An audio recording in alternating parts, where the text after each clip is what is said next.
Alhamdulillah, kita mulakan majlis kita dengan Ummul Quran surah Al-Fatihah. A'udzubillahi samil alim minasyaitonir rajim. Bismillahirrahmanirrahim. Alhamdulillahirabbil alamin, arrahmanir rahim, maliki yaumiddin. Iyyaka na'budu wa iyyaka nasta'in. Ihdinas siratal mustaqim. Siratal ladzina an'amta 'alaihim ghairil maghdubi 'alaihim waladdallin. Amin. Alhamdulillahirabbil alamin wassalatu wassalamu ala Rasulillah wa ala alihi wa sahbihi wa man tabi'ahu wa walah. Subhanaka la ilma lana illa ma 'allamtana innaka antal alimul hakim. Amma ba'du, kita syukur pada Allah SWT dapat jumpa lagi pagi ni untuk teruskan program kita. Saya namakan program ni dah jadi macam kuliah mingguan. Saya rasa ini tanya saya beban tak beban. Dia sangat, saya rasa saya buat ni bukan sangat untuk apa ni, populariti, tak popular yang kita bincang ni, benda-benda yang kita bincang ni tak popular pun sebenarnya, tapi insya-Allah dengan target untuk jadi rujukan nanti. Kalau ada rujuk, kita adalah pengisian-pengisian ni untuk jadi panduan. Ya. Satu yang sangat menarik, kita tengok kes-kes yang diselesaikan, yang kita rawat di Pusat Ruqyah Hijrah ni, kebanyakan kes-kes medical. Mungkin saya doktor kot. Jadi ramai yang refer kes-kes medical kat saya. Jadi saya rasa macam nak menulis tak sempat, tapi ini mungkin cara yang mudah lah sebab kita disibukkan dengan kes-kes yang banyak hari-hari kan. Saya setiap hari penuh jadual. Sekarang ni appointment pun dah sebulan baru dapat. Jadi minta maaf dekat patient-patient yang buat appointment. Sekarang ni untuk appointment ni paling awal pun sebulan lah. Jadi kalau ikut Lela apa ni, PA saya kata, sekarang ni appointment awal bulan 11 lah. Bulan 11 baru dapat appointment. Jadi kadang-kadang terpaksa juga bagi masa untuk malam, untuk ruqyah patient semua nak menyelesaikan appointment ni, dan kita harap kita semua dipermudahkan, dilindungi Allah Ta'ala ya, daripada gangguan-gangguan dan penyakit yang berbagai-bagai akhir-akhir ini kita tengok ya, macam-macam. Banyaknya penyakit ni medical, tapi akhirnya dia kita tengok itu bercampur dengan gangguan. So saya tak pernah ambil mudah bila kita merawat, meruqyah pesakit, saya akan tengok aspek-aspek medical. Jadi kita tengok patient ni, pesakit ni secara menyeluruh, secara integratif, secara integrated, supaya nanti kita dapat bantu pesakit dengan baik. Ya. Jadi kita tak nak kita termiss apa-apa, di samping kita juga membantu pesakit, berikan semangat sebagai untuk teruskan rawatan. Ya. Tak kisahlah rawatan perubatan ke atau rawatan ruqyah, gangguan dan sebagainya. Itu perkara yang menjadi sebab saya teruskan. Ya. Jadi Alhamdulillah setakat ni respon sangat bagus. Kalau ikut contoh ya, saya ambil autism saja, bila saya ceramah autism tu ramai pesakit yang datang ni dengan autism. Ya, ada masa-masa tu kita tengok pesakit-pesakit autism ni ramai datang. Ya, datang untuk rawatan. Alhamdulillah sangat membantu. Alhamdulillah kita tengok lepas 2-3 sesi dah alhamdulillah yang recover, yang sembuh autism ni. Jadi saya minta peperawat jangan bimbang, ruqyah macam biasa. Kalau ada anak-anak saudara-saudara sebagainya yang ada autism, usaha ruqyah. Walaupun ada setengah tu yang mencabar, especially kalau ruqyah untuk autism yang dah lama, yang dah berusia, maka kita akan jadi mencabar dah. Ya. Tapi kalau kita dapat buat awal, kita tengok ramai orang alhamdulillah bila faham tentang autism ni, yang selama ni mungkin tak faham, dan ramai juga orang yang akhirnya akan cakna, akan apa ni, dia rasa cucu saya ni macam autism. Dia akan rasa macam tu ya. Alhamdulillah. Jadi malah saya 2-3 hari lepas ada seorang patient saya, kenalan saya, rujuk cucu dia macam autism, dia kata macam ni. Itu mungkin autism saya kata kan. Jadi sebelum pergi jumpa doktor pun dah boleh ruqyah dulu insya-Allah untuk masalah autism. Jadi itu contohlah yang banyak juga alhamdulillah. Dengan perkongsian ni kita dapat menambahkan pengalaman ilmu yang mungkin tak dapat sebelum ni, yang kita tak ada. Malah saya juga bersyukur ya, bila buat pembentangan macam ni, saya terpaksa kaji, saya terpaksa revise balik. Dulu dah tinggal berkarat dah. Belajar medik tahun, fikirlah grad tahun 93 masa tu ilmu pun masih tak sempurna. Kita doktor ni belajar rasio-rasio, belajar grad tu jadi doktor, dan kalau kita tak jadi pakar memang kita banyak tak tahulah. Sedangkan apa yang kita bincang ni, setengah tajuk ni dia memerlukan kepekaran ya, untuk ada ilmu tu. Tapi sebenarnya kita belajar dulu masa student, tapi kita tak apa ingat. Jadi bila kita, kalau bidang kita bukan bidang ni, contoh kalau kerja dulu macam saya ONG tu kita memang hujung jari lah ONG kan. Tapi kalau kita bidang yang lain, kita bincang contohnya saya ophthalmology ni, kita bukan tak minat, kita belajar. Antara pencahaya saya dulu doktor-doktor yang terkenal sekarang ni lah ya. Dr. Muhaya tu sarah saya dulu masa mengajar, masa belajar ophthalmology. Jadi kita tengok, jadi bila saya buat ni, saya kena study, saya kena tengok balik rujuk jurnal-jurnal terkini. Baguslah untuk saya satu satu aspek dan kehidupan yang saya rasa seronok buat. Dan kita selama ni mungkin tak buat sebab kita ni take things for granted. Kita rasa cukup dah kita macam ni, kita tak nak berubah. Ya, jadi saya minta perawat juga begitu. Kalau boleh kita bersikap untuk mengambil kira ataupun mengambil ilmu ni satu benda yang penting. Ya. Dan ini akan bantu kita masa depan. Kita tak tahu bila kita nak guna. Bila kita nak guna. Jadi pengalamannya ilmu-ilmu ni akan bantu kita dalam kehidupan. Hatta apa-apa ilmu pun yang kita belajar. Hatta ilmu mancing contohnya. Itu pun guna juga. Nanti nak cari ikan. Kan? Nak cari ikan tak payah dah. Atau ilmu menjala contoh. Saya minat benda tu. Saya benda-benda yang saya, skill-skill ni yang saya bina. Walaupun kita rasa ramai orang kata, apa nak belajar benda ni, tak payah belajar lah. Tapi saya rasa benda ni akan gunakan kemudian hari kita tak tahu. Ilmu pasal IT contoh. Ya? Ilmu pasal apa ni, animation yang saya tengah belajar seronok ni, ilmu pasal video production, multimedia production. Dulu saya tak belajar multimedia, contohnya video sebagainya ni, tapi akhirnya saya rasa saya perlu ada lah ilmu ni. So, semudahkan kerja, tak payah bergantung dengan orang. Kalau kita nak kena hantar sana sini, nak minta tolong orang, kita susah. Akhirnya orang masing-masing sibuk. Jadi akhirnya kena belajar nak buat macam mana, buat edit video sebagainya. Itu kena ada benda-benda yang kita ada ilmu. Yang itu dan perempuan, Alhamdulillah, minggu lepas kita dah bincang untuk sesi pertama oftalmologi ni, kita dah bincang penyakit yang sangat simple lah. Penyakit tu rabun jauh, ya, rabun jauh dan rabun dekat yang kita sempat sentuh minggu lepas. Hari ini agak mencabar sikit, tajuknya saya cuba cover retinitis pigmentosa dan glaukoma. Dua penyakit yang penting lah. Kita sangat-sangat kena pula. Kita mungkin tak, kalau tak ada orang kena, tak ada saudara mara kena, adik-beradik kena atau anak-anak kena, kita mungkin tak rasa ambil berat. Tapi tuan-tuan dan puan kalau faham ni, kita akan ambil tindakan awal insya-Allah. Sebab retinitis pigmentosa, glaukoma ni kalau tak dirawat dengan betul akan menyebabkan buta, akan menyebabkan buta. Jadi pasien datang masa tu kalau lewat dah mungkin tak dapat nak diselamatkan mata dia. Dah rosak, jadi susah nak ni, nak diselamatkan. Jadi kalau kita dapat tahu awal, insya-Allah kita dan rawat awal. Dan yang menariknya, saya dalam sebulan ni memang banyak pasien yang retinitis pigmentosa ada, di glaukoma ni pun ada, dan ada yang sembuh, ada yang nampak balik, subhanallah. Jadi benda-benda sangat menarik. Itu sebab saya ambil hari tu, saya kata dalam last week, saya nak bincang sikit oftalmologi ni mungkin untuk 2 sesi ni lah. Yang lain tu kita akan bincang bila ada masa kemudian.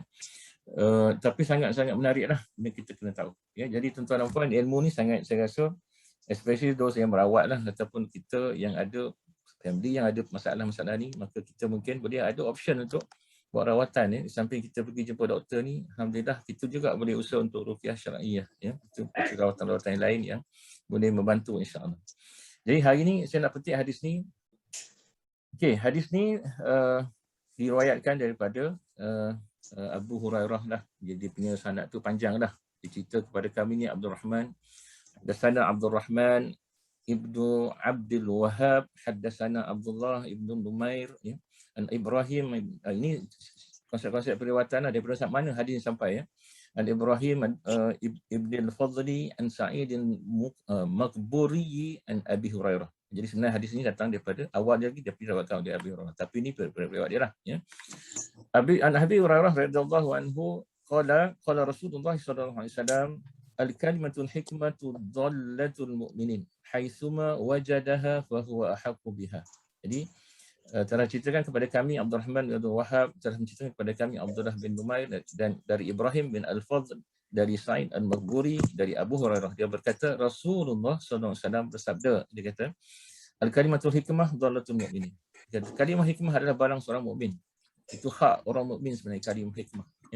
Yang hilang haitsuma wajadaha, maka di mana saja ia menemukannya, fa huwa ahaqqu biha, maka ia lebih berhak untuk mengambilnya. Jadi hadis ni kalau ikut tafsirannya, ulama mengatakan tentang kalimatul hikmah ni adalah ilmu tentang Islam, tentang din, tentang agama, tentang agama. Tapi saya suka mengambil keseluruhannya, kalimah hikmah ni adalah ilmu-ilmu yang penting untuk kita memahami Al-Quran, untuk memahami agama. Dan ilmu itu bukan setakat kita belajar purely agama tu, din. Macam tu dah. Saya memang itu anak-anak semua hantar suara agama. Kita harap dia dapat kalimah hikmah ni. Jadi ada yang balik masa tu. Jadi saya kata yang penting ilmu agama tu ada. Tapi tak cukup setakat itu, kita kena belajar perkara-perkara yang lain yang mungkin boleh membantu kita memahami Al-Quran. Contoh, kita belajar bab medical ni. Dia tak berkaitan Quran ke? Ada. Sebabnya Allah sebut dalam Quran, fas'alu ala zikri in kuntum la ta'lamun. Jadi kita kena belajar. Allah suruh kita bertanya kepada orang yang tahu untuk kita memahami sesuatu perkara. Itu contoh. Jadi kita tengok ada kaitan sebenarnya. Jadi bagi saya, apa yang kita buat ni, kita belajar insya-Allah adalah hak kita. Tapi kalau kita tak ambil, rugilah. Sedangkan itu hak kita orang Islam, orang beriman kepada Allah Taala. Jadi ini sebagai kadang-kadang motivasi untuk saya sendiri, kadang-kadang untuk kita terus membaca, mencari ilmu, belajar dengan siapa-siapa pun, walaupun orang tu kita rasa macam tak siapa-siapa, kita tak kenal, tapi ilmu yang kita dapat tu kadang-kadang akan membantu kita, memberi barakah, memberi hikmah macam-macam untuk kita, untuk kehidupan kita, insya-Allah. Itu tuan poin saya sambung balik daripada minggu lepas. Kita kata 14 bulan ni adalah hari penglihatan sedunia yang disambut setiap tahun lah, setiap seluruh dunia. Ini diagnosis yang saya sebut minggu lepas banyak, ICD-10. Jadi saya nak sebut semua ni, kalau kita nak kaji semua ni mungkin ambil masa, dan ini kita tak perlulah kot kaji semua. Kita tahu benda-benda yang agak penting, yang common, yang mungkin akan ada takut kita terjumpa dan kita menghadapi benda-benda penyakit ini, ya. Ini ulang semula balik. Ini anatomi. Ini dalam bahasa Inggeris. Minggu lepas dalam bahasa Melayu kan, dia nampak gambar ni lebih clear. Minggu lepas dia nampak potong macam tu. Sekarang ni dia potong 1/3, 1/4 daripada mata. Kita nampak dah beza dia, ya. Ini pupil. Kita nampak, ya, anak mata. Kita ada cornea, lapisan yang luar ni. Kita ada sklera, lapisan putih yang kita nampak kat mata tu, ya. Kita ada iris. Ini otot-otot yang sekarang kita pupil, ya. Kita ada ciliary body, kita ada choroid yang lebih detail lah, optic nerve kat belakang. Makula, di tempat kita panggil blind spot. Makula ni retina yang hujung ni. Nanti retina semua tunjuk ni penting. Retina pentosan ni ada masalah dekat retina ni, ya. Kita ada vitreous dalam ni, ya. Okey, kita dah bincang semalam presbyopia, rupa dekat dalam wajah. Hari ni kita akan cuba cover retinitis pigmentosa glaucoma. Sebab semua mungkin tak sempat kot. Kita akan bincang dua ni yang taklah detail sangat, tapi untuk jadi bagus untuk jadi ilmu untuk kita memahami kalau kita terjumpa pesakit macam ni, atau kita ada orang yang ada masalah macam ni, kita boleh faham keadaan macam ni, supaya kita memahami.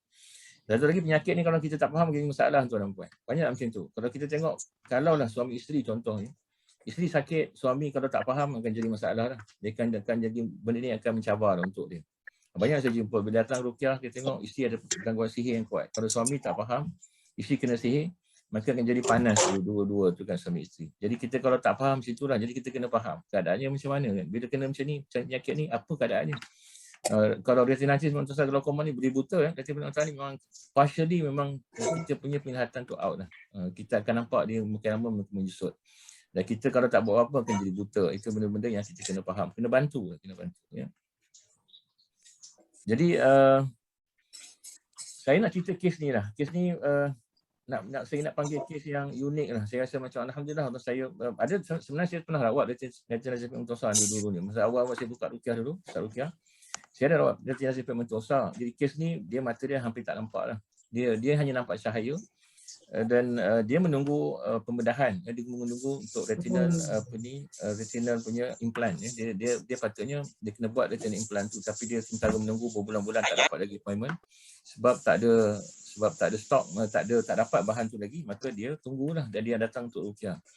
Jadi dia ada gangguan. Itu kes lama, lain sikit ya kes tu. Kes tu dia ada gangguan dan dia dapat bertahan alhamdulillah. Dia tak deteriorate, dia tak makin teruk. Dan dia akhirnya dapat jugalah retinal implant tu, ganti untuk retina dia yang rosak tu. Tapi dia tak improve sangat dia punya mata tu. Itu yang pernah saya rawat. Itu lama dah dulu, ya, dalam 5 tahun dulu pesakit ni. Membantu dia untuk paling kurang elakkan gangguan dia. Dan bila orang yang kena masalah mata ni akan gangguan dia kuat. Jadi akan jadi depression, akan macam-macam lah. Jadi kita tengok kes-kes ni banyak macam tu. Bila ganggu mata ni dia akan jadi stres. Biasa boleh berjalan, dah tak dia berjalan secara normal. Jadi hari ni saya nak buat kes ni. Kes ni memang tengah dirawat dan alhamdulillah dah improve banyak dah. Improve banyak sangat. Jadi ini benda-benda yang saya rasa saya nak share sebab ada harapan tak retinitis pigmentosa untuk ruqyah. Ada harapan insya-Allah. Dan banyak juga alhamdulillah bila saya jumpa kes-kes macam ni, dia memberi kita semangat untuk kita teruskan ruqyah insya-Allah. Walaupun kita tahu mencabar, susah, masa pun susah nak dapat appointment, payah, tapi saya rasa ini sangat-sangat membantu pesakit. Saya nak quote kes ni, ni kes ni masih baru lah dan dia dah improve sekarang ni alhamdulillah. Dia ni pesakit wanita Melayu 30-an lah, dari Shah Alam. Dia asal dari Sabah. Dia ni bekas pensyarah di bidang account. Dia mengajar di satu college dekat Shah Alam, college yang agak besar. Dia mengajar di bidang accounting. Masalah dia datang tu dirujuk oleh seorang lagi saudara dia, atau orang yang dia kenal tu, orang Sabah juga yang saya rawat sebelum tu. Jadi kalau kes dekat pusat rukiah ni kebanyakan kes referral lah, atau kes dirujuk atau di recommend oleh pasien-pasien yang sebelum tu. Jadi kes yang sebelum tu agak teruk jugalah. Kes yang sebelum ni orang Sabah ni dia orang mampu, alhamdulillah, dia buat operation neurosurgery dekat Sunway Medical. Jadi bila dia lepas operation tu dia jadi vertigo teruk atau dia jadi menggigil teruk. Jadi tak normal, berjalan susah semua. Jadi alhamdulillah lepas rukiah dia tu terus dia berjalan macam biasa. Itu yang jadi agak mengejutkan dia. Akhirnya dia refer kes ni dekat saya. Dia suruh datang jumpa saya, patient ni yang mata ni kan. Jadi dia dah 4 tahun tak kerja tuan-tuan. Sebab dia dapat penglihatan dia makin lama makin teruk. Makin lama makin teruk, dah tak nampak langsung dan dia tak boleh, dan berjalan dengan tongkat lah. Dia dah pakai tongkat, masa dia tak nampak cahaya tu, sampai tahap tu. Dan dia berhenti kerja lah. Tak ada nak kerja, macam mana nak kerja? Dia tak nampak kan. Tak ada nak, komputer tak boleh, macam-macam semua tak boleh. Jadi akhirnya dia berhenti kerja. Suami dia kerja kilang, Masya Allah. Suami dia very supportive lah. Suami dia bawa datang. Dia sudah berkahwin tapi masih belum ada anak. Saya rasa dia 6 tahun kahwin, macam itulah. Dan dia follow up dengan ophthalmologist lah kat Hospital Shah Alam. Dan diagnosis yang dibagi adalah retinitis pigmentosa. Dan yang malangnya, dan ini agak nampak macam medical lah, sebab dia ikut sejarah keluarganya, dia kata dia berasal dari keluarga petani kat Sabah lah, kat Tawau sana. Ada 2 lagi adik-beradik yang masalah yang sama. Ini sangat-sangat bertepatan dengan apa yang medical sebut. Nanti kita akan sentuh sikit pasal retinitis pigmentosa ni, memang dia ada genetik sikit. Kebanyakan kes dia punya faktor yang menjadikan masalah dia tu genetik lah, keturunan.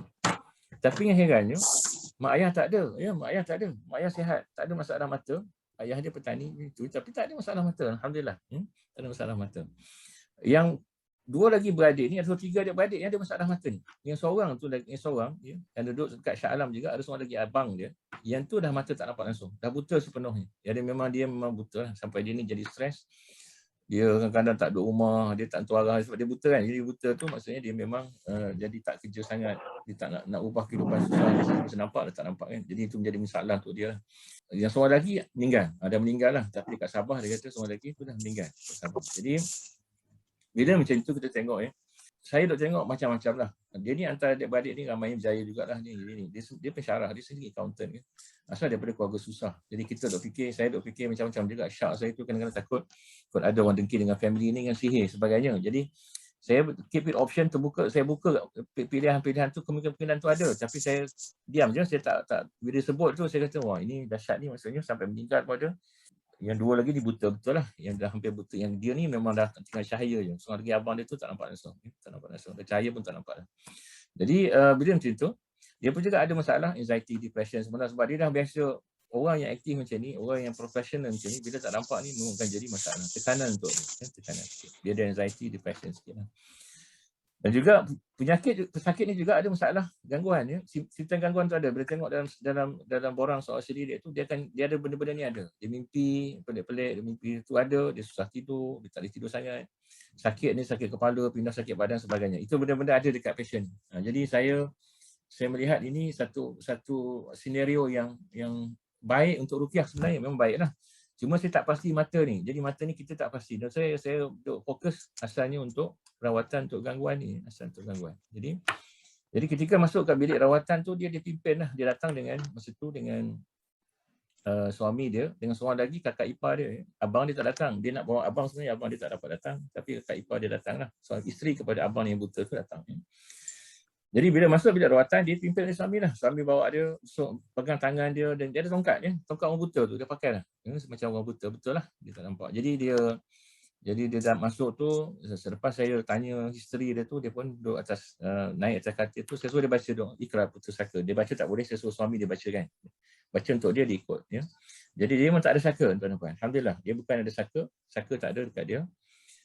Tapi bila lepas baca ayat screening untuk rukiah ni, sebab lepas baca ayat screening tu saya tengok memang sakit kat poin lah. Masa dekat semua poin badan tu yang kita tengok gambar yang screening tu, poin-poin tu semua sakit. Ya, sangat sakit lah. Jadi saya kata, ni gangguan juga kuat, boleh tahan juga kuat gangguan ni. InsyaAllah, memang kuat juga gangguan je lah. So, saya tak apalah, lepas tu saya kata, okeylah, saya baca lah. Saya baca ayat rukiah panjang. Nah, ini sebab saya tak nak sebut ke sini, saya sebut je rukiah panjang sebab kalau tuan-tuan pun ada YouTube saya tu tengok rukiah panjang tu lah. Kalau kadang-kadang saya tambah juga lagi ayat lain kalau perlu. Jadi rukiah panjang ni saya baca. Lepas habis ruqyah panjang tu, dah sembuh semua tu. Lepas tu sakit pun dah hilang, kan? Dah hilang tadi semua sakit, dia pun bangun. Tiba-tiba dia turun katil, dia jalan keluar pintu.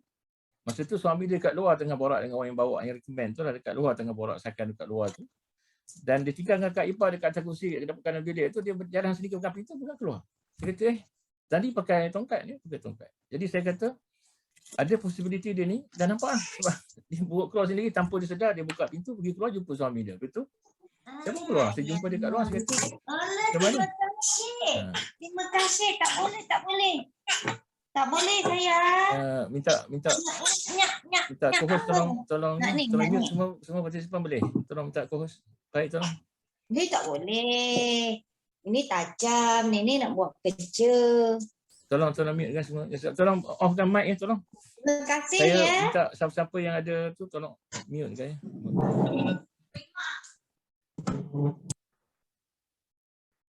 Kita minta Pak co-host tolong baik, tolong mute kan ya. Dia kena tak fokus. Orang ni tak dia dengar di dalam ni.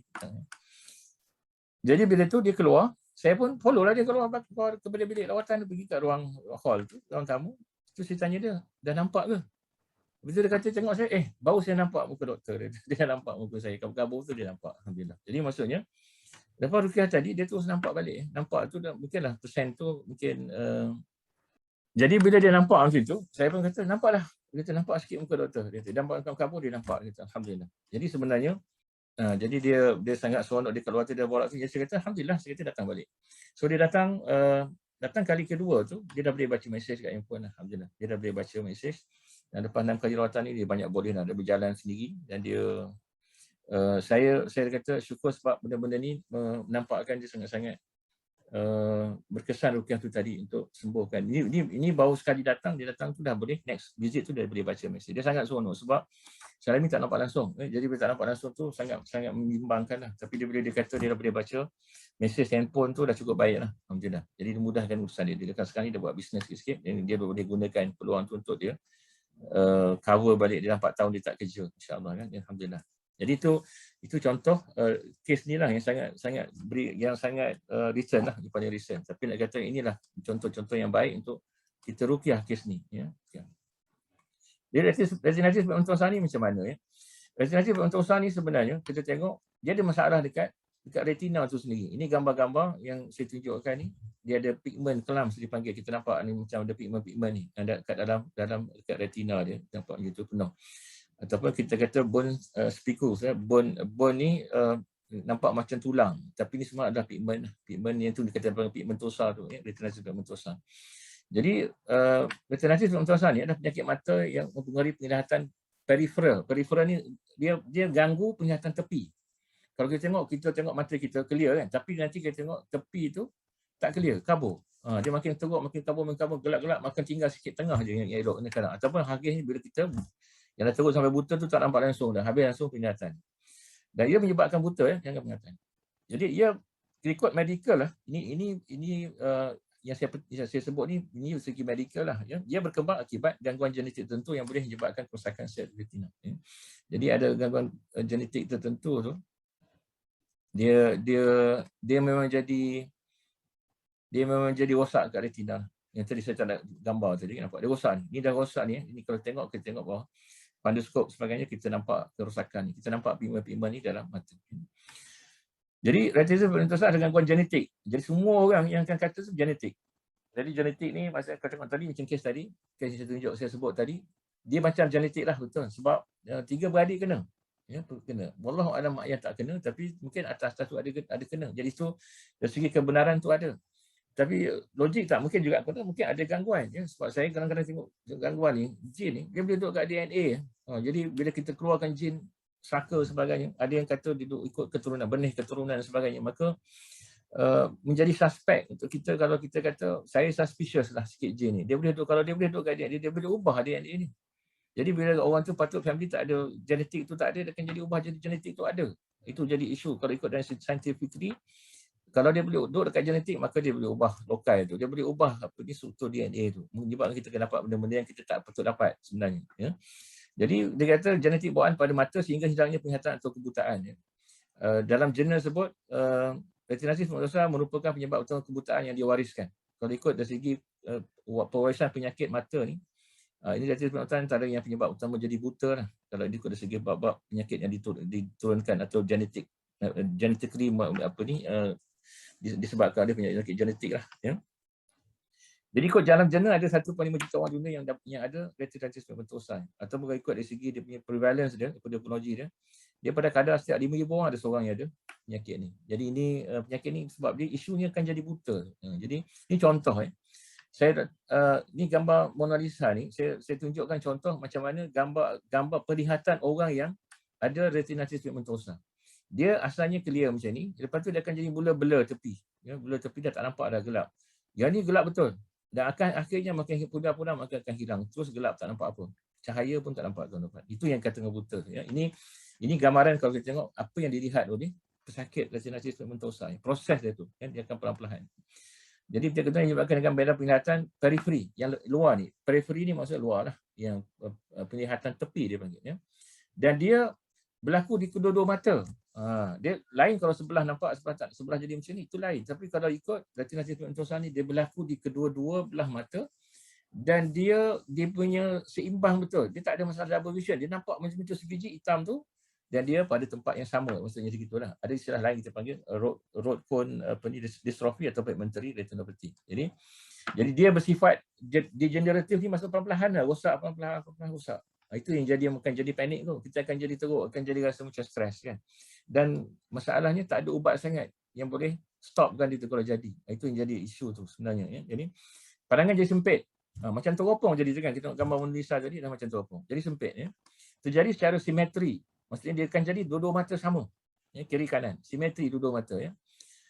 Mata kanan kiri pada tahap yang sama. Dia akan samalah. Kita tengok, dia akan nampak, kalau kita normal, kita buka mata kita ni, kita nampak clear. Kita nampak kita nampak jelas. Terang macam tu kan. Tapi dia kalau dia nak jadi pun, dia akan duduk mata sama pun dia akan jadi. Akan makin lama makin terowong. Maksudnya jadi nampak tunnel vision dia pun. Ya, tunnel vision. Jadi itu yang berlaku lah. Ya. Okey. Gangguan ni paling awal nanti susah nak tengok. Waktu malam ni dia cepat macam rabun malam. Rabun ayam maka itu kan. Dia tak nampak malam. Malam ni susah nak lihat. Sebab bila cahaya tak cukup, maka lagi susah dia nak lihat. Kadang-kadang ada masa dia tak dapat nak lihat. Tengok pun bila cahaya gelap ataupun sama-sama waktu malam. Dia tak nampak. Nyctalopia dia panggil. Dan lepas tu jadi tunnel vision. Macam tadi. Malam-malam dia akan jadi macam terowong kita nampak tu. Mata kita tu. Masya Allah. Ya? Jadi, lepas tu dia satu lagi juga kadang-kadang dikaitkan juga dengan terjadi macam flash dalam mata kita nampak macam kilat cahaya. Fotopsia kita panggil. Atau mata dia sensitif terhadap cahaya terang, fotofobia. Dia jadi tak boleh cahaya terang. Terang sangat dia lagi teruk, lagi severe. Lagi tak nampak. Itu yang berlaku pada orang yang ada retinitis pigmentosa. Lepas tu dapat tulang tadi, tulang spikul tadi dalam retina. Kita nampak kalau kita tengok pandoskopi dalam mata kita check dengan optomoskop tu kita nampak dalam tu ada macam spikul. Spikul ni tulang-tulang kita nampak macam sebenarnya pigment sebenarnya. Ya. Mata jadi kabur, susah nak kenal warna, akhirnya jadi buta sepenuhnya. Itu yang berlaku. Ya. Jadi kalau tengok apabila pasien ni ada riwayat keluarga yang sama, maka kita tengok dia akan jadi risiko sangat kuat lah untuk kita nak buat, kalau doktor diagnosis dia sangat kuat lah. Bila tanya tengok ada riwayat yang kena, maka akan jadi kuat. Ya. Jadi pesakit susah nak jalan kehidupan normal sebab especially kalau malam hari, kalau berjalan semua mestilah kena batu terlanggar semua. Itu kita tengok dah agak teruk lah sebenarnya. Ya, itu retinitis pigmentosa gejala dia. Jadi biasanya doktor nak diagnos ni dia akan buat pemeriksaan lah. Dia akan tengok visual tadi. Dia suruh tengok tu, dia suruh tanda dekat mana nampak, tak nampak. Dia tengok nanti akhirnya bidang penglihatan dia tu makin jadi terowong lah. Dia buta warna juga kadang-kadang, dia pandoskopi, doktor check mata, dia akan nampak tadi lah pigment tadi. Bone spikul tadi kita nampak. Ya. Dan kita tengok dia akan dapati dia punya tahap penglihatan makin turun lah. Jadi kita tengok kalau tengok dekat kornea pun kita nampak dia ada pigment. Kornea itu ada sama ada pigment dia bertambah atau dia jadi hypopigment, dia tak apa-apa nampak pigment dia dengan ada berspikul ni dalam fundus. Lepas tu kita tengok kalau kita tengoklah dekat arteri dalam mata, optik disc pucat, kita tengok kalau kita buat pandoskopi, kita tengok optomoskop dalam mata dia, kita nampak dia punya saluran darah pun jadi sempit ya. Atenuasi ni sempit ya. ada edema dekat makula tadi, ada cataract. Kadang-kadang ada patient ada cataract. Patient tadi yang dari Sabah tadi ada cataract. Dan dia baru buat operation cataract lah. Dan insya-Allah saya yakin kalau dia buang cataract ni, maka penglihatan dia lebih jelas lah. Ya, kadang-kadang ada patient yang dia retinitis pigmentosa ni ada cataract juga sekali. Dalam usia dia yang masih muda tu dia ada cataract. Itu benda-benda yang ini dekat bantulah kalau kita buang cataract ni, insya-Allah akan dapat lebih jelas lagi penglihatan. Pigmen gelap tadi tu yang jadi pigmentosa tadi yang saya kata tadi, jadi nampak pigmen dalam mata. Ada ujian-ujian lain yang agak canggih kita kan boleh buat electroretinogram. Ini semua mungkin tak perlu kalau dia kadang-kadang ini jadi cost ya. Dan paling agak satu lagi ujian yang boleh buat DNA lah. Tapi kalau sangat kita tak buat lah, kalau kata kita rasa patient kata dia setuju untuk terima diagnosis ni, kita tak buat sangat detail sampai macam tu. Tapi ada juga pusat-pusat hospital mata, pakar mata yang buat ujian-ujian ni lah untuk mengesahkan diagnosis ni. Itu ada yang buat. Ubat macam mana? Rawatan macam mana? Kita adalah ubat, tapi nak kata sembuh sangat mungkin tak lah. Kerana ubat ni, acetazolamide ni, Diamox ni ubat apa ni, dia boleh dia ubat makan lah. Jadi guna untuk, kalau boleh kita tengok akhirnya kalau kawasan pusat retina tu dia jadi bengkak kadang-kadang. Ini boleh surutkan bengkak dia. Sebenarnya nanti agak retina tu agak normal ya. Kurangkan bengkak untuk dalam mata tu lah. Vitamin A high dose bagus untuk retinitis pigmentosa. Tapi kalau banyak sangat jadi toksik lah. Biasa kita patient akan ambil dos yang tinggi vitamin A. Cermin mata hitam ni bagus untuk pakai untuk orang yang ada retinitis pigmentosa ni sebab dia kurangkan silau. Kadang-kadang dia kurangkan cahaya tu. Kalau cahaya tu lagi teruk. Ataupun implan retina, saya sebut implan. Retinal implan ni boleh letakkan ini pun dia sangat costly. Tapi dia kena, kalau siapa yang tak ada choice, dia kena buat macam itulah, dia masukkan internet implant ni dalam mata, lepas tu dia connect dengan apa ni, dengan ada cermin mata khas, dia hanya untuk dia sebenarnya kalau ikutkan dia akhirnya boleh baca juga sikit, tapi dengan cara rangsangan ya, maksudnya rangsangan kat retina tu dia akan dapat interpret tulisan-tulisan tapi huruf besar atau dia nak bergerak dia nampak kabur-kabur gitu. Itu yang boleh bantu sikit lah. Nak ganti sel nanti yang rosak dengan sihat ni, itu pun ini benda-benda yang yalah, kita tak buat semua kes lah. Tengok apa yang kata, kalau kita rasa boleh bantu improvekan mata dia, doktor akan buat. Kalau rasa mata tu dah teruk, doktor tak buat lah. Ya. Kemudian terapi genetik terapi, masukkan, ini semua benda-benda yang complicated. Kalau dekat Malaysia saya rasa tak banyak treatment center yang buat lah, tak ada kot, rasa yang dekat UC, US sebagainya. Jadi itu benda-benda yang kita tengok. Akhirnya retinitis pigmentosa ni patient kat sini memang macam tu lah. Ya. Dia memang dia mencabar untuk rawatan macam itu dah. Jadi akhirnya pasien akan terima lah keadaan tu macam tu. Ya, keadaan tu macam tu. Yang bagusnya, tuan dan puan, bila pasien tadi ya, bila dah selesai, dia akhirnya dapat bawa abang dia lah. Abang dia tadi memang totally buta lah, memang tak nampak langsung ya. Dan itu pun alhamdulillah improve dengan ruqyah. Abang dia ni memang dah pakai tongkat, memang buta lama ya. Bertahun juga dah, saya rasa sebelum dia kena itu pun abang dia tu dah tak nampak ni.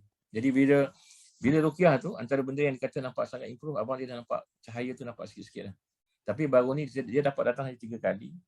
Cuma baru ni dia kata abang dia tu dah tak pakai tongkat. Maksud dia dah boleh agak-agak, dia boleh nampak cahaya kabur-kabur tu, dia dah nampak sikit. Alhamdulillah. Walaupun dia asalnya buta. Itu benda-benda yang penting. Kenapa saya rasa saya sebut retinitis ni, inflammation of retina ni, kita tengok gangguan kat retina ni, mungkin boleh disembuhkan dengan ruqyah. Sebab di macam juga kita tengok arthritis, kita bincang 2 minggu, 3 minggu lepas, kita bincang tentang osteoarthritis. Benda-benda inflammation ni saya rasa boleh dibantu dengan ruqyah. Ayat Quran ni sangat membantu hilangkan inflammation. Ya. Kalau kita sakit lutut yang sangat severe, saraf yang sangat sakit kadang-kadang, itu pun kita boleh hilangkan dengan ruqyah syariah. Ya. Alhamdulillah. Okey, ini kita cerita ni pasal retinitis pigmentosa ya.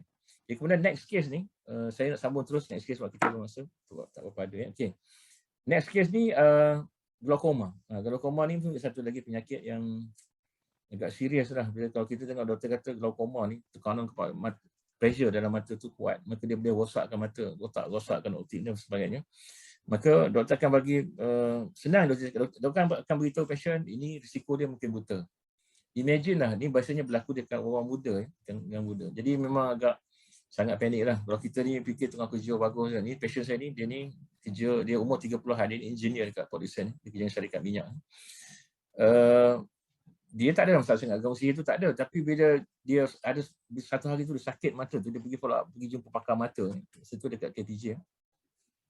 Dia jumpa tu pakar mata kata ini mungkin glaukoma, pressure tinggi. Dia kata kan, so dia akhirnya nasihatkan dia ni untuk buat rawatan lah, tapi dia kata harapan tu susah. Dia kan bagilah ubat titik mata semua tu, ada dah ubat-ubat tu, tapi dia kata dia pun tak jamin benda tu akan improve.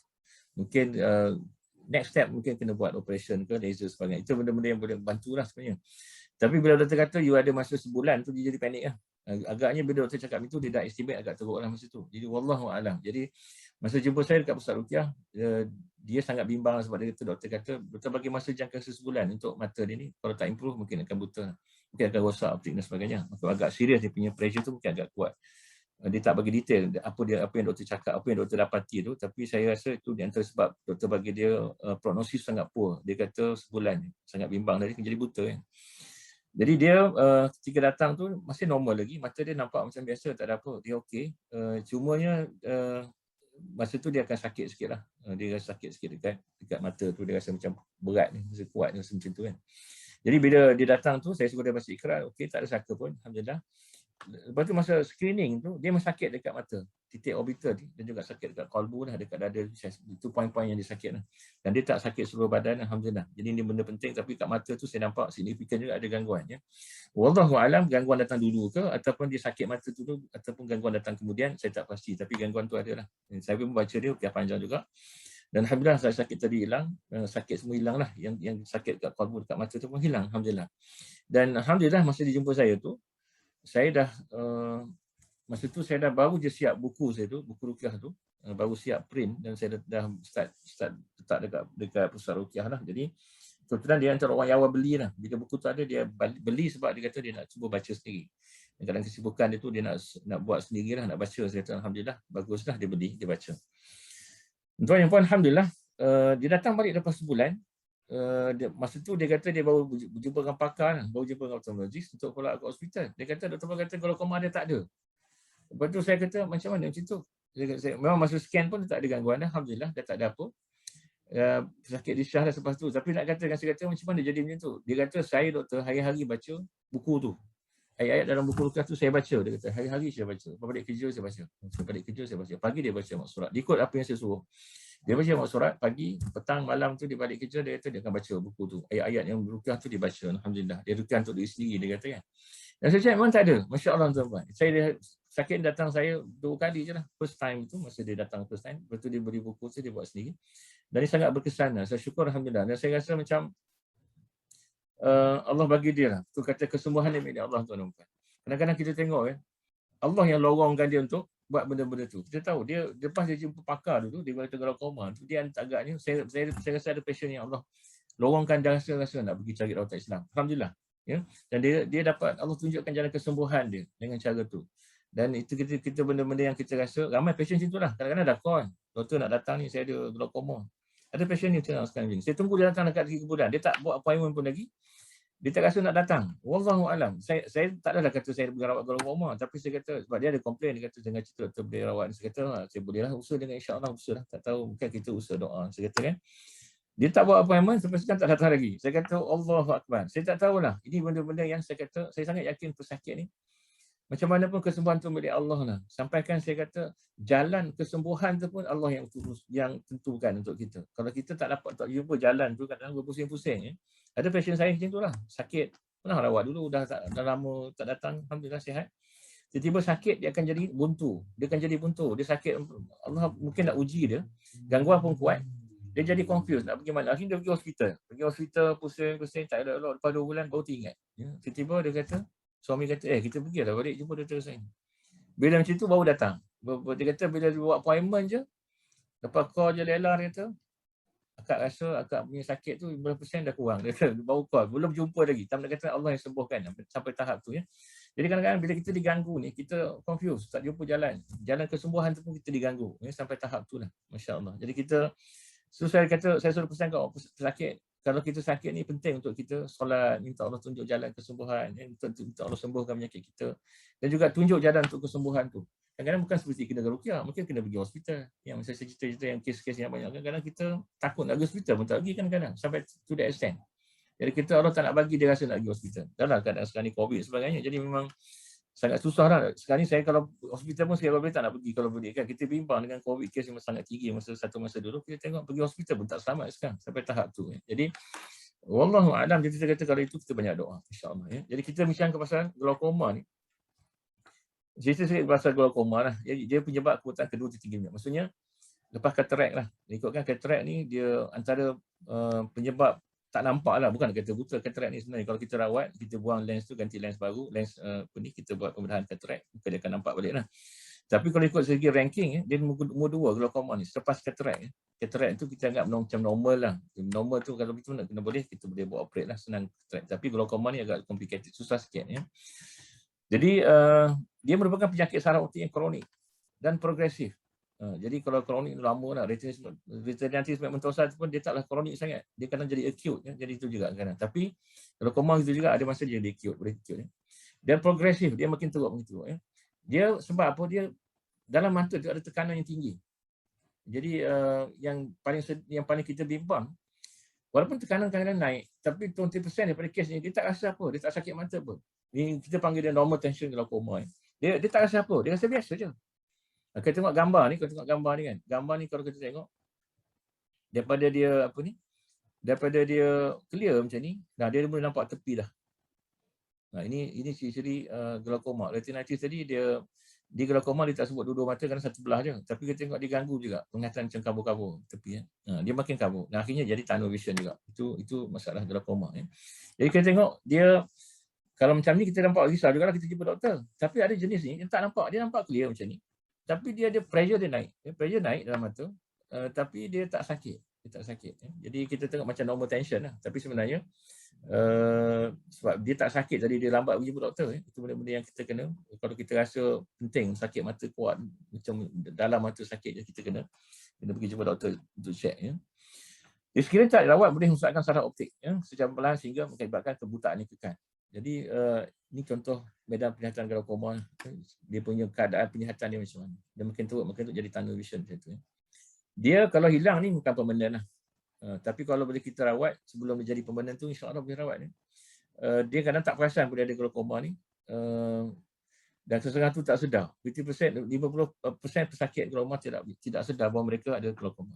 Jadi kalau kita boleh lah, kita ada masa, kita pergilah check mata. Kalau umur kita 50 ke atas, macam saya ni semua kena check lah. Kita pergi check screening. Sebab kita ada macam-macam alat canggih sekarang ni untuk check glaukoma ni, untuk check kita ada glaukoma ke tak. Ya. Jadi glaukoma ni kenapa tekanan naik dalam mata tu? Sebab sama ada kita mata tu gagal untuk nak balance kan antara cairan. Mata kita ada cairan dalam tu. Dia yang kekalkan kita punya bola mata tu ya. Jadi dia sama ada dia cairan yang tu lebih daripada yang dikeluarkan dari mata. Jadi proses tu jadi lambat. Bila kita tengok macam pipe lah. Ya, kita duduk bilik air, kalau kita tengok kalau tersumbat bilik air tu, maka air akan bertakung dalam bilik air. So, kalau kita buka pipe, contoh gitulah. Jadi dia akan jadi tekanan akan naik dalam mata ya. Kalau kita tengok penyakit glaukoma ni pun, kita tengok riwayat pun juga. Dia ada macam keluarga dia ada glaukoma kadang-kadang. Ya. Ada yang setengah tu bermula dengan rambut dekat, rambut jauh. Pernah juga ada cederaan pada mata kadang-kadang macam tu. Jadi masalah glaukoma. Penyakit sistemik atau masalah kesihatan, dia ada penyakit lain menyebabkan jadi glaukoma. Termasuklah kalau kita ada penyakit diabetes atau penyakit darah, masalah circulation, blood circulation problem. Itu akan jadi juga disebabkan glaukoma lah. Macam tu. Itu benda-benda yang penting tentang macam mana cara glaukoma ni menyebabkan masalah kepada mata. Sebab tadi air dalam mata, air dalam mata tu dia jadi lebih sebab keluar dia kurang. Macam tu sebab itulah. Macam tu, ya. Okey. Dia ada beberapa jenis lah. Jadi benda ni saya tak nak cerita detail, tapi nak katakan glaukoma ada yang open angle, satu lagi close angle. Open angle ni maksud terbuka. Ini biasanya paling common lah. Open angle ni maksudnya dia tak seimbang dari segi dia punya growth hormone ni, cahaya dalam mata tu dia tak seimbang. Dia production lebih daripada dia keluar. Satu lagi yang close angle. Close angle ni agak serious emergency macam tu lah. Okey, glaukoma kronik pada tapi tak ada gejala. Itu kalau glaukoma kronik ni dia ada pada dua-dua ni yang kronik, tapi gejala tak ada sangat. Dia rasa macam biasa je, tapi itu jadi glaukoma juga, tapi dia kronik. Dia tak ada apa. Tapi dia pelan-pelan dia akan menyebabkan masalah. Jadi tunnel vision juga sebenarnya. Lepas tu glama sudah tertutup acute. So tertutup acute ni memang sakit lah. Ini sakit tiba-tiba.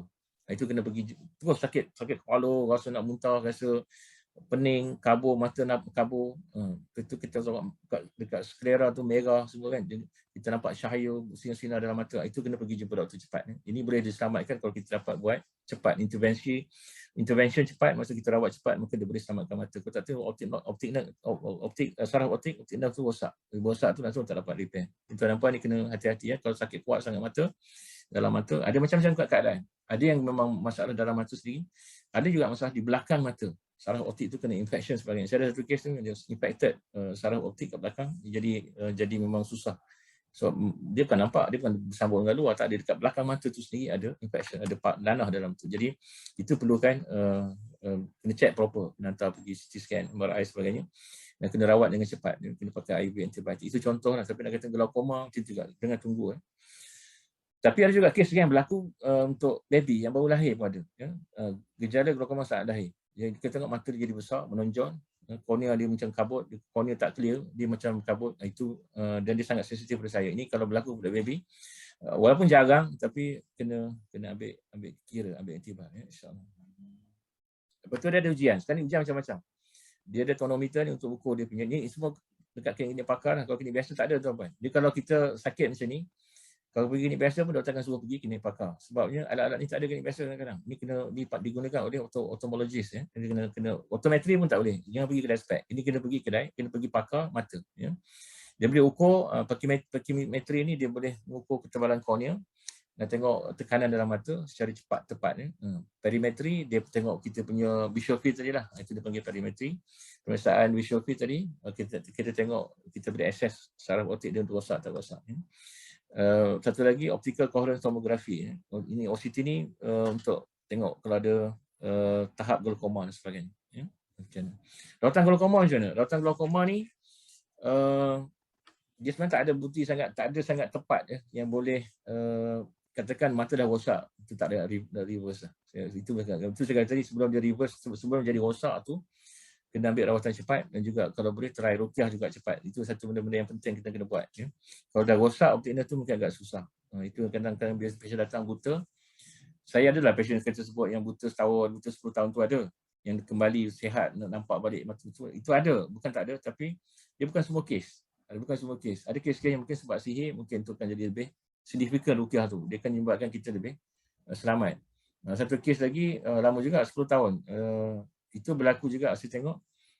Dia, Allah tak bagi dia penglihatan tu balik lah. Tapi ruqyah tu membantu dia dalam stabilkan emosi dia. Mood dia stabil. Kalau tak tu dia akan jadi orang yang hilang sabar. Mata tak nampak. Dia ni bekas pengarah dekat salah satu jabatan kerajaan dekat sini. Dan bila dia kena buta tu, dia buta tu sampai kan dia jadi tak boleh terima, tak boleh accept. Dia pangkat besar, patut nak next pergi jusa je lagi tinggal patutnya. Tapi sebab bila tak nampak tu pada usia dia muda tu, 40-an tu, maka dia jadi haru-hara dalam kehidupan dia. Sampai kan wah dia terpaksa berhenti kerja. Wah dia mentua pun berhenti kerja sebab nak jaga dia. Dia tak boleh orang lain jaga langsung kan. Dia tak boleh terima hakikat tu. Jadi bila datang tu, sampai dia diganggu kuat lah. Bila kat dalam situ bila kita stres sangat, kita ni anxiety teruk sangat, maka kita akan diganggu oleh gangguan-gangguan luar, syaitan, jin, iblis ni akan kacau kita. So dia datang dalam keadaan dia komplain, dia datang tu, bukan masalah mata, tapi dia tengok keadaan tu, dia masalah dia ada benda keluar dari hidung dia. Dia kata ada ulat keluar daripada hidung. Dia tak nampak. Tapi bila dia kata ada ulat tu, dia akan komplain, ulat keluar dari hidung ni, ulat keluar daripada hidung. Jadi orang rumah dia stres, tak nampak, tak ada ulat pun, tapi dia rasa. Dan bila dia datang klinik, kita nampak macam mana stres ni dia. Dia memang tak boleh pakai tongkat, dia tak nak pakai tongkat. Padahal ketua orang buta ni 10 tahun, biasa ramai dah pakai tongkat lah. Macam pasien tu tadi kan, yang terkena jenis mentosa tu. Dan kita tengok, dia dah pakai tongkat dah, walaupun dia 4 tahun. Dia baru 4 tahun buta, tak nampak tu, kabur-kabur tu, dia dah pakai tongkat. Start belajar pakai tongkat. Dia tak, dah 10 tahun ni kan, pasien ni. Dia tak nak pakai tongkat, dia tak pakai tongkat. Dia nak isteri dia dengan anak dia, papah dia, dukung dia, guide, bukan dukung, sorry, papah dia. Maksudnya kalau ikut, angkat dia beritahu. Kalau ada barang kat bawah, kena alihkan. Dia tak tahu. Dia fikir dia nak selamat dengan cara tu. Dia tak nak berubah. Jadi, Saya tengok bila dia masuk tu, cara dia masuk bilik, nak doktor kata tu memang dia akan bising-bising kat wah dia, dengan anak dia. Ni tak betul ni, nak pijak mana ni. Jadi kita nampak ada orang yang macam ni. Dan orang macam ni pun memang perlu ruqyah pun. Bukan setakat untuk bukan target sangat untuk sembuhkan mata dia, tapi untuk berikan dia, untuk merubah dia, sikap dia, attitude dia terhadap sesuatu penyakit. Yang kita tengok macam tu kan. Jadi bila first time ruqyah tu memang ada gangguan lah. Kuat gangguan tu. Dan gangguan tu sangat kuat. Sakit semua poin-poin saya tu. Lepas tu second time datang tu, alhamdulillah dia jadi orang yang sabar, berubah tuan-tuan. Dia sampaikan masa dia nak pakai kasut masa balik dia first time dia masih ada lagi sifat-sifat tu, sifat-sifat baran dia tu kan, sifat-sifat dia marah tu kan, dia pakai kasut tak betul ni, tak betul kasut ni, dia kata dia boleh marah dekat wife depan saya tu, marah wife dengan anak dia. Tapi nak kata kan, cabaran sakit ni bukan mudah, especially mata.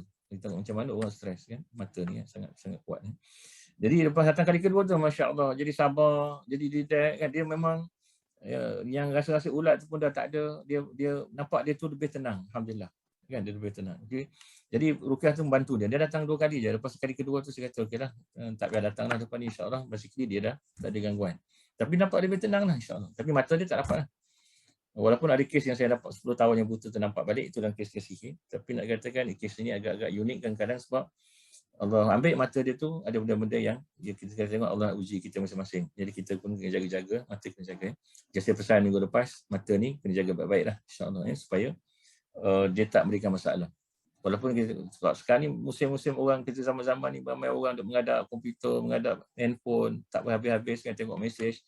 Kalau tengok handphone tu tak beralik mata kan, tak berkelip-kelip tengok handphone, tengok itu semua. Itu benda-benda yang kena jaga supaya tak jadi benda yang salah ya.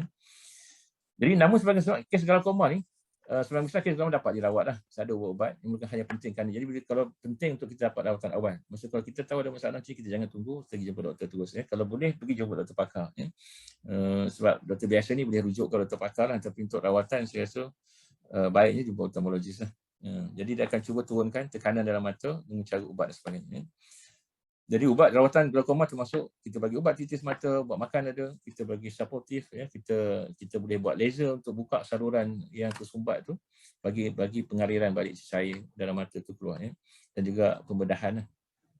Jadi kalau acute kita boleh buat lah ni. Ini ramai je pakar boleh buat ni, kemudahan ni ada. Jadi kita jangan tunggu, kita pergi dapat rawatan yang betul ya, insya-Allah. So saya rasa cukup untuk hari ni. Dua saya nak bincang strabismus ni ada juga pasien saya yang ada masalah mata double vision semua tu. Saya rasa nanti itu saya ambil contoh je lah kes ni. Saya tak tulis, tak sempat tulis. Antaranya yang saya rasa nampak sangat kes ni penting bila pasien datang dengan keadaan mata nampak double vision. Double vision ni maksudnya dia nampak semua benda dapat dua, ya, nampak dua. Dua tu dia tengok bertengah baca buku, dia berlaku pada seorang student ya, ITM Melaka, dia tengok buku, dia nampak semua benda nampak double. Tulisan tu nampak double. Buat kereta pun tak boleh dan dia akhirnya tak boleh belajar. Dia pergi ke pakar ophthalmologist kat sini, Dr. Serban.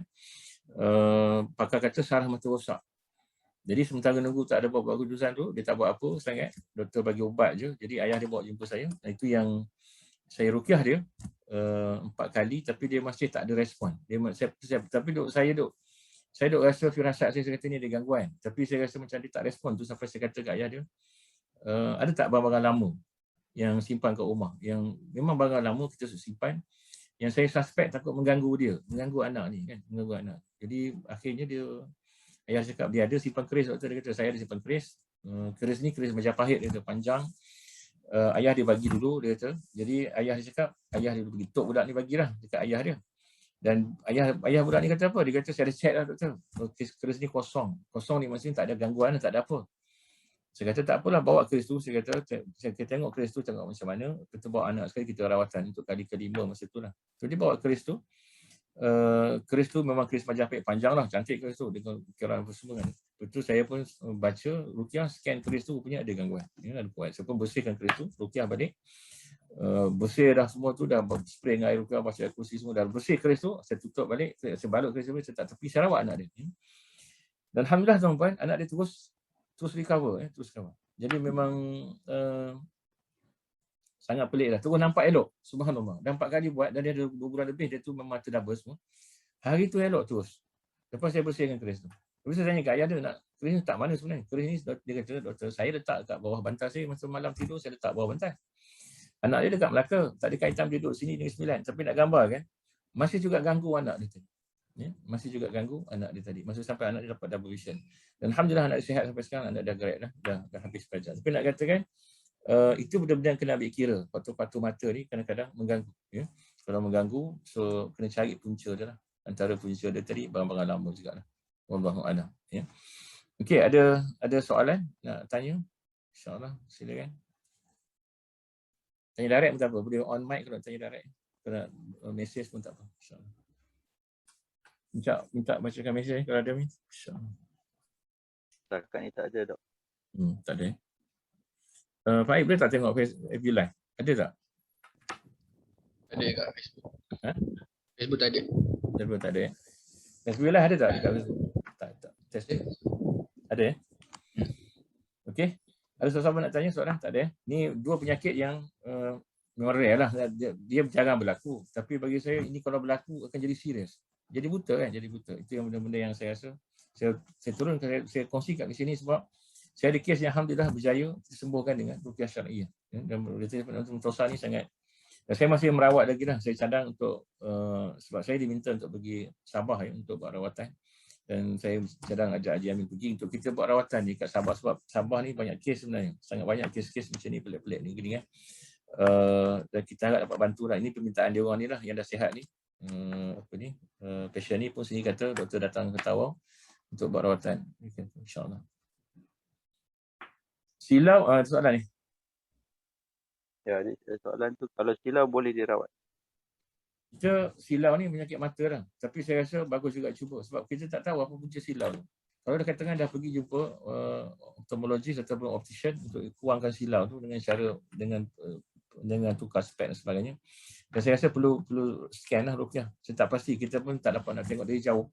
Bagusnya datang untuk ruqyah supaya nanti kita boleh check. Kalau ada gangguan kita rawat, mungkin silau tu akan improve.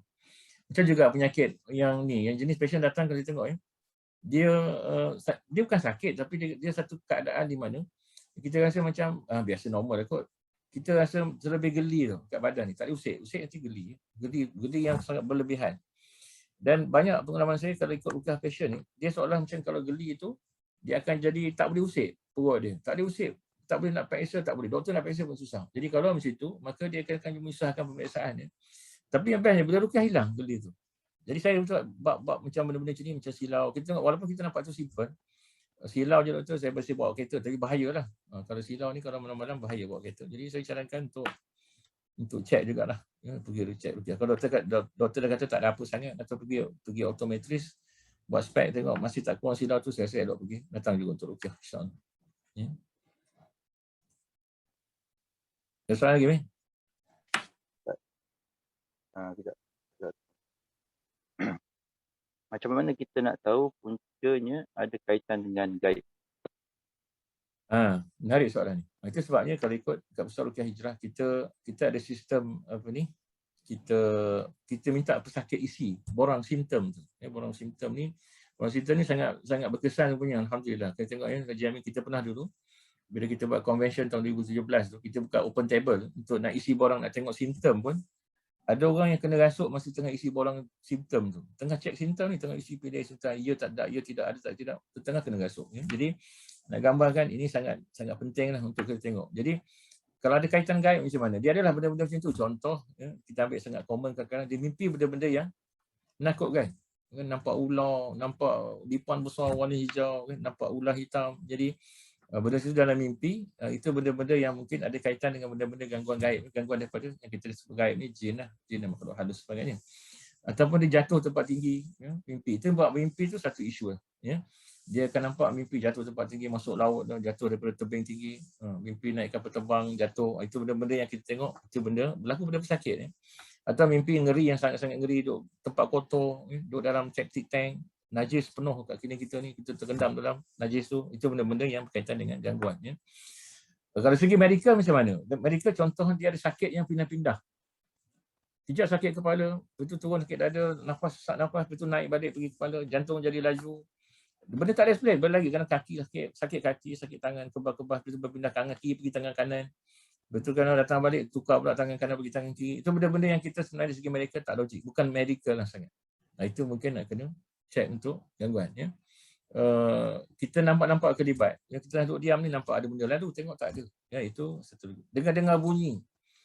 Dengar bunyi ni biasa orang kata ada tikus ke tupai ke atas dinding rumah atas shielding sebagainya. Tapi kadang-kadang kita dengar bunyi pelik macam orang minggu ni. Tom. Jadi tu kita pun kata benda tu siapa pula nak minggu di atas tu. Itu benda-benda kalau kita ada benda macam tu, saya rasa memang dari segi kemungkinan ada gangguan tu ada lah. Tapi tak semua kes juga sebenarnya. Jadi perlu untuk datang dan kita bacakan ayat ruqyah dan kita insya-Allah beri kesan dan kita cuba rawat lah insya-Allah. Ya. Itu tanda-tanda lah beza sikit daripada medical. Kalau medical ni kalau sakit tu lutut belah kanan dah sakit tu. Kan, dia takkan pindah belah kiri, kadang-kadang pindah ke atas, sakit ke perut sebagainya. Itu benda-benda yang dia, saya kadang banyak pasien cakap apa, doktor dia macam berlari-lari dalam perut saya. Nak macam mana tu? Dari segi berlari tu, medical tak ada. Kalau medical ni kalau sakit situlah. Dia takkan lari pergi tempat lain. Kalau kita akan rawat situ. Kan, itu benda-benda yang penting. Kalau dia pindah ni susah nanti. Kalau sakit lutut, kita nak buat arthroplasty atau kita nak potong buang lutut, ganti lutut tu. Salah lutut nanti. Kalau kita tengok pasien sakit masa lain sakit ni, masa lain sakit ni. Oh, itu kacau. Kita tengok itu sebenarnya biasanya gangguan. Wallahualam. Ada soalan lagi? Soalan susulan daripada itu, adakah perkara gaib ini boleh diselesaikan dengan bacaan Al-Quran, ayat-ayat ruqyah sendiri? Ruqyah mandiri ya, ruqyah sendiri. Bagus soalan ni. Saya tengok tahap lah sebenarnya. Macam doktor juga dah. Macam kita ni, kita sakit. Ataupun macam doktor sakit. Doktor ni ada ilmu doktor. Dia nak rawat sendiri tu boleh sebenarnya. Contohlah kita sakit perut, kita makanlah ubat sakit perut. Atau kita pening, sakit kepala, kita makanlah sakit kepala. Isunya macam ni kalau kuat macam mana? Kalau sakit kepala tu kuat dan kita nak cuba buat sendiri, mungkin tak boleh lah. Mungkin tak boleh. Mungkin tak boleh. Dan sesuatu kes macam tu, kita akhirnya kena jumpa rakan kita, doktor juga. Boleh tak tolong cek aku ni? Aku sakit kepala. Pelik sangat sakit kepala ni. Jadi baru kita doktor tu akan tengok kita, baru dibagi diagnosis yang tak bias. Ya. So kita kalau sakit ni kita jadi bias. Kita nak kalau boleh nak elak benda-benda, kita pun akan buat keputusan, kita nak ambil ni je. Jadi kalau bagusnya kita kena buat juga ada masa-masa kita kena jumpa dengan perawat. Ya. Tapi kalau ikut, boleh tak sendiri? Boleh. Macam kes tadi, yang kata glaukoma tadi. Dia saya rawat, alhamdulillah. Dan dia dah tahu teknik tu dan kita dah explain kat dia cara-cara baca dan sebagainya. Dan dia baca sendiri. Itu boleh, alhamdulillah. Jadi juga kes saya yang baca sendiri ni, contoh satu pasien ni eczema. Eczema ni kita tak sentuh lagi tajuk ni. Eczema ni sangat menarik. Dia sangat cepat hilang dengan ruqyah. Ya. Dia ada eczema teruk. Saya rawat dia kurang, lepas tu datang balik, eczema tu kurang, datang balik. Akhirnya bila buku ada, dia beli buku, suami dia baca hari-hari. Lepas 2 minggu settle, sampai sekarang dia tak ada eczema tu dah. Tapi nak kata ini benda-benda yang boleh buat sendiri lah. Bukanlah baca sendiri, yang tu macam suami dia baca. Tapi yang glaukoma tadi dia baca sendiri. Itu memang dia usul sendiri. Nak kata boleh selesai? Boleh insya-Allah. Tapi kalau teruk sangat sampai kita tak sedar, orang kata kita sampai kita dah mengamuk, kita dah kena rasuk, itu tak boleh baca sendiri lah. Kalau baca sendiri lagi teruk. Contohlah macam kita bawa kereta. Kita ni ada tahu kita gangguan kita jenis rasukan. Bila kita kena ganggu, kita akan kena macam tak sedar. Itu terlupa. Saya carankan iaitu kena datang untuk rawatan lah. Sebab kalau tak bawa kereta pun bahaya. Contoh kita buka lah MP3, ruqyah contoh. Dengar apa saya baca contoh. Kalau kita respon tengah bawa kereta tu bahaya. Maksud itu tak sesuai untuk ruqyah sendirilah. Tahap-tahap tu dia kena datang untuk rawatan. Ya. Wallahualam. Boleh jawab soalan tak? Okay, dah tak ada soalan tu. Tak ada ya? InsyaAllah. Alhamdulillah. So, syukur Alhamdulillah. Kita panjatkan segala syukuran pada Allah Ta'ala hari ini. Kita dapat selesaikan bab ni, glaukoma. Dan saya rasa saya akan stop untuk bab ophthalmology ni untuk minggu ni lah. Dan kita akan bincang balik mungkin minggu depan untuk bab ruqyah semula ya. Sebab saya tengok hari ni banyak kes-kes berkaitan gangguan. Ya. Gangguan yang kita tu sihir rumah tangga banyak balik. Macam itulah. Banyak benda dia berlaku juga. Dan kita kena tengok balik, kita kena bincang detail balik sebab kita tak sempat nak buat dah. Last kali kita buat conference, baru ni ada seorang minta saya uruskan untuk sihir rumah tangga ni buat untuk conference. Nampak benda tu akan naik balik akhir ni sebab dengan masalah COVID dan sebagainya. Jadi untuk ujian-ujian untuk kita lah, untuk kita beri kefahaman yang jelas tentang, sebab kita faham sihir ni. Kita akan bincang kita tajuk yang berkaitan dengan gangguan ni, makhluk halus tadi, gangguan gaib tadi yang kita minta, kita faham insya-Allah dengan baik ya. So sekali lagi saya ucapkan jazakumullah khairan katsira. Ada soalan lagi meh? Ada satu lagi. Sejauh mana keberhasilan dalam merawat gangguan ini? InsyaAllah. dia nak cakap berhasil ni dengan izin Allah Ta'ala. Bagi saya suka mengajar anak murid saya sebab kita sebenarnya bergantung pada Allah Ta'ala. Yang sembuhkan Allah Ta'ala. Jangan risau. Tapi pengalamannya banyak kali alhamdulillah kita sangat berhasil lah merawat gangguan. Walaupun gangguan tu nampak macam teruk sangat. Tapi kalau kita rawat dengan sabar, dengan penuh ikhlas, dengan doa macam kita bincang tajuk ikhlas sebelum ni, kita minta kepada Allah, Allah akan bantu insya-Allah. Yang sembuhkan Allah Ta'ala, bukan kita. Kalau kita ingat kita yang sembuhkan, which is wrong lah.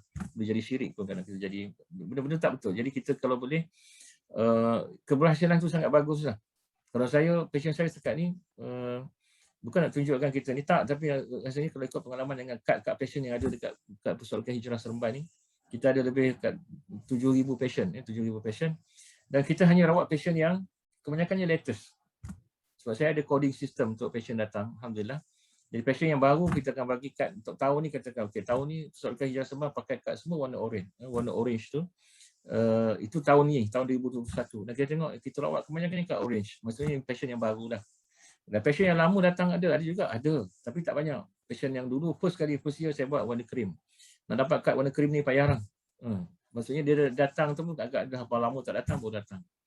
Lepas tu kita ada kad nanti warna hijau, warna putih, warna biru, warna hijau, warna purple. Jadi kita tahu setiap tahun tu lain kad. Jadi kita boleh tengok jarang ada kad lama melainkan yang recent ni lah. Yang recent ni maksudnya setahun. Itu adalah kad passion yang setahun tu sebab dia masih follow up, masih ada gangguan. Jadi berhasil tak berhasil tu saya rasa lebih kepada menariknya kita tengok nanti banyak perubahan lah. Antara satu lagi, bukan setakat sembuh. Kadang-kadang kita tengok, kita ruqyah ni dengan Quran ni, yang bestnya, dia bukan setakat sembuh passion ni. Dia berubah tu. Yang berubah tu yang saya rasa tak dapat nak gambarkan nikmatnya kita merawat ni. Bila kita jadi doktor pun tak rasa nikmat macam tu. Jadi doktor ni kan, passion sembuh lah. Yalah, nak ubat kita sembuh lah. Tapi satu lagi yang sembuh jiwa tu. Sembuh kita punya diri tu. Diri kita tu sembuh daripada sebelum ni teruk jadi baik. Masya Allah. Itu lagi hebat daripada sembuh sakit tadi. Sembuh sakit tu memang hebat lah. Alhamdulillah. Tapi sembuh daripada berubahnya hidup kita ni. Daripada dulu kita teruk kan. Kita tak pernah lah bangun tahajud. Tak pernah kan. Kita baca Quran tu kadang-kadang lah. Ingat tak ingat baca lah kadang-kadang. Tapi lepas kita sakit ni. Kita sembuh dari sakit juga. Dan kita Alhamdulillah berubah. Kan? Jadi itu yang saya seronok tu. Bila kita tengok passion ni. Ramai cakap saya, doktor, Alhamdulillah doktor saya sakit ni. Alhamdulillah bila dapat rawat ni. Saya berubah doktor. Saya rasa saya dah boleh solat tahajud, saya dah baca Quran banyak. Dulu which yang kita rasa takkan buat lah benda ni. Especially those yang kata yang dah pension ni. Kita pension ni kadang ramai orang dia tak, kerana kehidupan dia tak fokus. Kadang-kadang dia akhirnya dia okey lah kehidupan tu enjoy sebab kita masa tu dah pension, kita duit ada Alhamdulillah pergi sana sini. Tak ramai orang yang Allah uji tak pension tu dah sakit. Kena ganggu dan sebagainya. Maka tengok ramai orang yang akan berubah. Bila dah pension tu dia akan jadi orang yang berubah. Kotak tu dia mungkin akan jadi orang yang macam orang lain, tak sama macam, tapi dia jadi orang yang berubah. Dia boleh buat rawatan, dia boleh beribadah, bangun tahajud, solat hajat selalu, solat duha tak tinggal. Jadi benda-benda ni sangat berubah. Yang sangat saya rasa masya-Allah tuan, itu kenikmatan yang sangat hebat. Ada seorang setengah passion datang first time, rupanya tak solat, tak tahu baca Quran pun tak tahu, tapi sakit.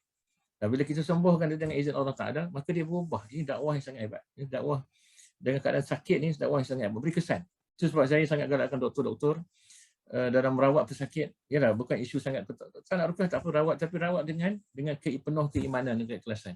Kan? Nanti selalu remind patient untuk selalu banyak minta pada Allah Ta'ala. Kita membetulkan akidah masyarakat, akidah pesakit-pesakit. Yang orang tak perasan ramai akidah hari ini tak betul sebab kita meletakkan kepercayaan, keyakinan kepada satu kepada doktor itu sendiri atau kepada perawat tu, yang kedua kepada ubat-ubat yang dia bagi. Itu which saya rasa banyak orang ambil kesempatan sebab kita selalu yakin dengan ubat-ubat. Dan kadang-kadang kita tengok bila perawat ni bagi je ubat, berapa harga ni? RM600. Satu complete set ubat RM600, tak apa-apa dia bagi. Air ruqyah campur sikit, minyak-minyak tu RM600. Tapi sebab mungkin perawat tu yakin dengan tu dan kita pun yakin dengan tu. Dengan ubatan tadi, maka dia tak kembali pada Allah Ta'ala. Maka sembuhan pun tak sampai, duit habis dah. Kan? Kalau pergi 3 orang RM1,800 untuk bayar untuk pergi rawatan Islam tadi. Saya rasa which is wrong. Kita tanam kepada pesakit untuk yakin. Itu sebab kadang-kadang bila saya tanya pasien datang jumpa, dia bagi dia air kan. Air ruqyah tu, botol kecil tu, waktu paling 5 liter tu, kita tak charge pun, kita bagi free lah air ni. Masalahnya pasien akan tanya, doktor, boleh tambah ke air ni? Satu isu. Boleh tambah air ni, saya kata, tak payah tambah air ni, habis-habis lah. Saya kata kalau tambah ni jadi cair kan, macam sirap, tambah air jadi cair. Saya kata tak payah je. Habiskan ni habis. Habis doktor kalau habis macam mana? Saya kata kalau datang ambil air. Tak apa, ambil insyaAllah. Doktor ambil air. Saya nak mengajar. Kenapa? Saya nak mengajar supaya dia jangan yakin dengan air. Yakin dengan Allah Ta'ala. Wallahu a'lam, kerana dengan tanpa air tu pun dia akan sembuh dengan izin Allah Ta'ala.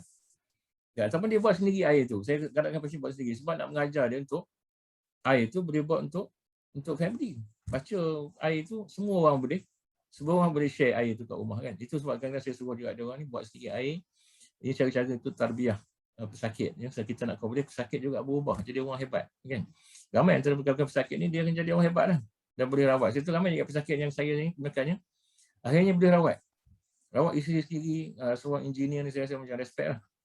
Dia bila merawat isteri dia tak solat, alhamdulillah. Tapi bila lepas isteri dia sihat tu, dia berubah, dia belajar merawat dan dia boleh ruqyah isteri dia, masya-Allah, alhamdulillah. Yang dia pun berubah, isteri dia pun berubah. Akhirnya dua-dua jadi pasangan yang bahagia. Itu benda-benda yang kita nak kalau tengok macam tu. Jadi masya-Allah. Jadi itu yang saya kata kalau ikut bagi saya keberhasilan tu lebih daripada hilang sakit tu ataupun sembuh sakit tu, tapi sembuh akidahnya, sembuh akhlaknya, dan dia jadi orang yang berubah. Dan dia akan jadi orang yang akan akhirnya lagi hebat lagi. Kalau jadi orang yang boleh membantu masyarakat lepas tu. Kan? Masya Allah, alhamdulillah. Okey, ada soalan lain? Okey, Min. Ada yang bertanya, ada kursus untuk belajar dan merawat rawatan menggunakan ruqyah. Itulah caranya gitulah tuan-tuan. Memang plan nak ambil next batch, tapi kadang-kadang kita COVID ni, saya dah banyak tinggal juga. Untuk student yang ada ni saya cuba habiskan. Saya tengah siapkan semua pengisian balik kursus-kursus tu secara online dulu.